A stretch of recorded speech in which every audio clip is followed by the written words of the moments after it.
Hi, hello. Good morning po ulit. Ito na naman. Yan, September na nga. Ibig sabihin, bare months, palapit na ang Pasko. Marinig naman natin ang mga pamaskong awitin ni Jose Marichan. Yan. Okay, binabati ko kayo ng maligayang Pasko. Parating na. Ito po si Pastor Sani, ang inyong devotional leader for today. Dito lang sa nag-iisang si Jesus ang kasama. Stay tuned!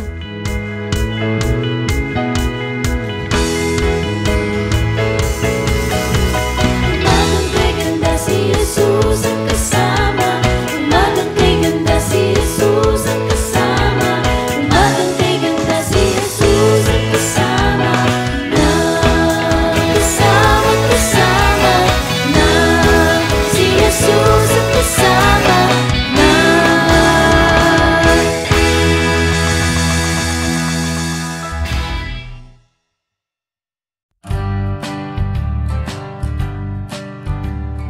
Standing on the promises of Christ my King, through eternal ages let His praises ring.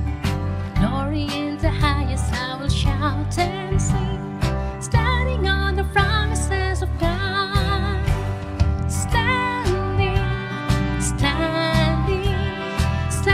on the promises of God my Savior. Standing, I'm standing on the promises of God. Standing on the promises that cannot fail. When the holy storms of doubt and fear I sail, by the living word of God I shall prevail. Standing on the promises of God. Standing on the promises of God my Savior. Standing, I'm standing on the promises of God.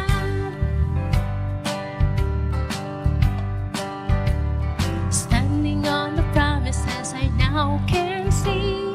Perfect present blessing in the blood for me. Standing in the liberty where Christ makes free. Standing on the promises of God.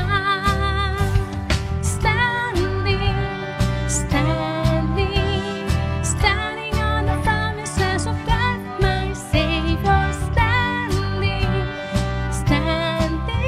I'm standing on the promises of God.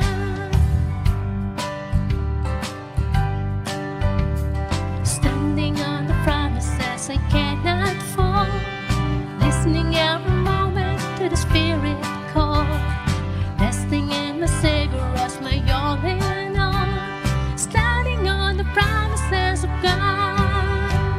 Standing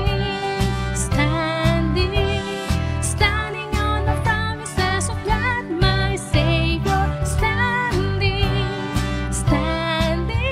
I'm standing on the promises of God.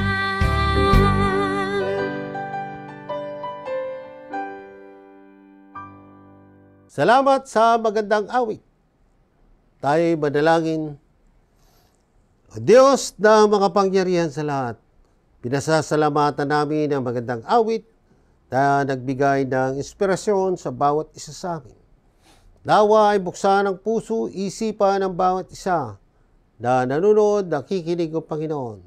At nawa ay patuloy na sila ay pagpalain mo at ingatan. Shield mo sila by your power and your glory, O God, at maging matatag sa bawat hamon ng buhay. At nawa ay maging sila'y pagpapala sa ibang mga tao, Panginoon. Ang buhay nila ay kasiya-siya sa harapan ng Panginoong Hesus. In Jesus' name we pray. Amen. O yan, mga kapatid, our topic today, hope for the future. God's plan for us. Ang teksto po from Jeremiah 29:11 sa New International Version.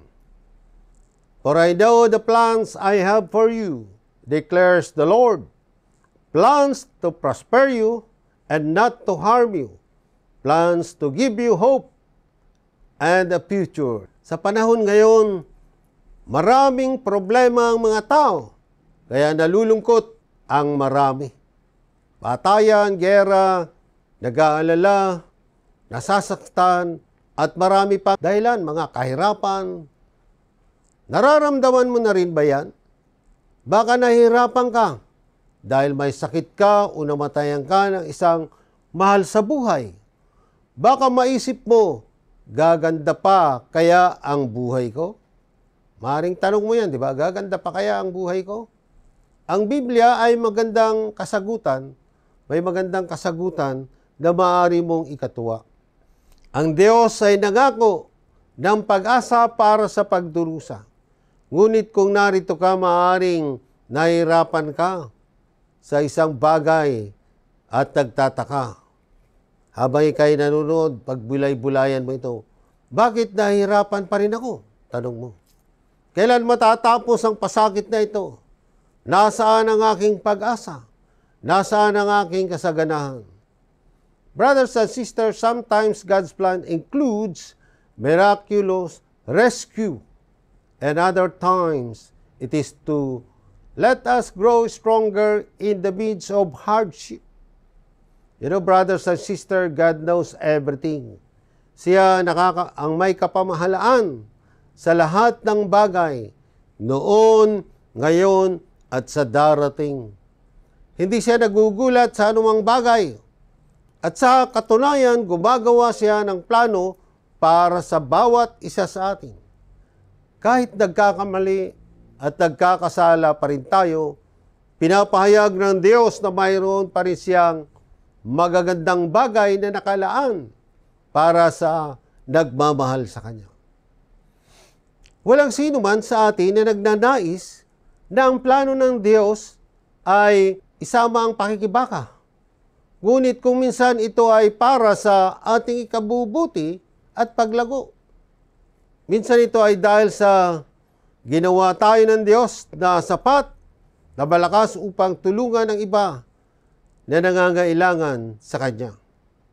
Sa totoo lang, brothers and sisters, this verse na ito ay original na isang pangako sa mga Israelita na sa pagkakatapon. Sa exile po sila sa Babylonia. Forsahang kinuha sila mula sa kanilang mga tahanan sa Jerusalem patungong Babylon sa ilalim ng pamumuno ng kaaway. Ang mga taong ito ay lubhang nagnanais ng agarang wakas ng kanilang pagdurusa at makabalik sa Jerusalem. At ang mensaheng binigay ng Diyos ay mayroong kahangahangang plano ng pag-asa. Ngunit una, hiniling ng Diyos sa mga taong ito na manatili sa kanilang kinaroroonan. Lumago at maging halimbawa ng pagmamahal ng Diyos sa mga Babylonians sa kanilang paligid. Tingnan ang Jeremiah 29:5-7.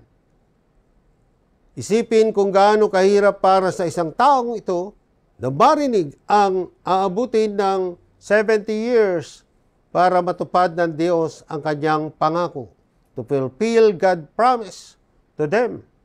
Ang tagal nun 70 years.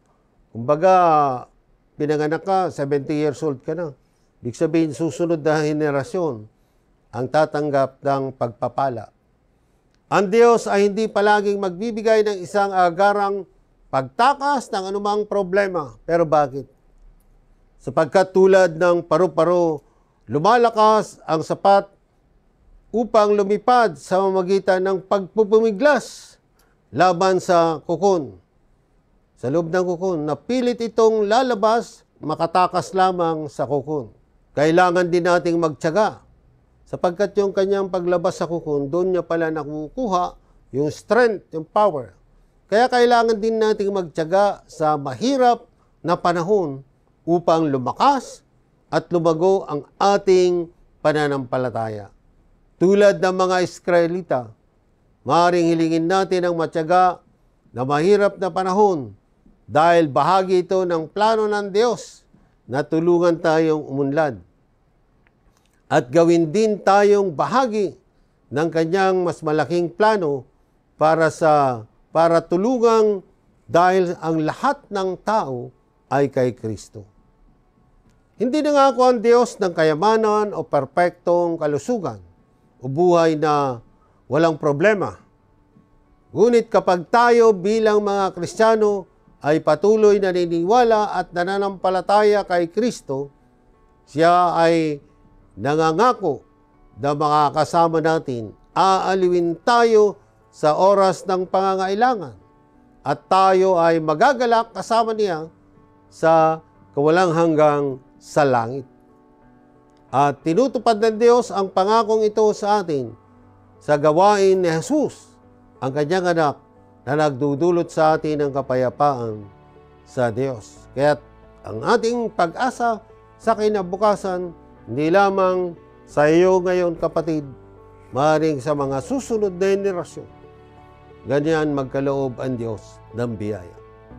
To God be the glory. Amen. Shout out again sa lahat nagdaraos na birthday, wedding anniversary this Friday, Saturday, and Sunday. Pagpalain kayong lahat ng Diyos sa inyong buhay. Pahabain ang inyong buhay. Araw, taon at buwan. Amen. Tayo manalangin. O Diyos na makapangyarihan sa lahat, nawa ko anuman ang mga plano mo sa aming buhay, O Lord, for the future, na kami ay pagpapalain mo, pasasaganahin mo, ay aming tatanggapin, O Diyos. Nawa ito ay magamit namin sa pagpapalaganap ng misyon ng iyong salita sa buong mundo. At nawa ay lumago ang aming pananampalataya, dumami ang mga mananampalataya. Nawa, O Lord, ay marami kaming maakay tungo sa iyong paanan at gamitin mo kami sa paglilingkod, O Diyos, sapagkat ikaw ang Diyos na buhay na aming pinaglilingkuran, O Panginoon. At tinilig namin na ibuhos mo ang masaganang pagpapala sa amin at ilayo kami sa anumang mga karamdaman at sakit, O Panginoon. At nawa ay patatagin kami sa buhay na ito ngayon at sa hinaharap. Sa iyo, Lord, ang papuri at pasasalamat. In Jesus' name, Amen. Yan, brothers and sisters in Christ, pansamantala tayong magpapaalam at magbabalik tayo sa susunod na Friday. Laging tumutok at sumubaybay. Si Jesus ang kasama. Subscribe and like para mapanood ninyo ang mga bagong videos. At pindutin din ang bell button o kampanang maliit, di ba? Ito ang inyong abang lingkod, Pastor Sunny de la Peña, na nagsasabing, si Jesus ay kasama upang laging masaya. Merry Christmas, Happy New Year po sa inyong lahat.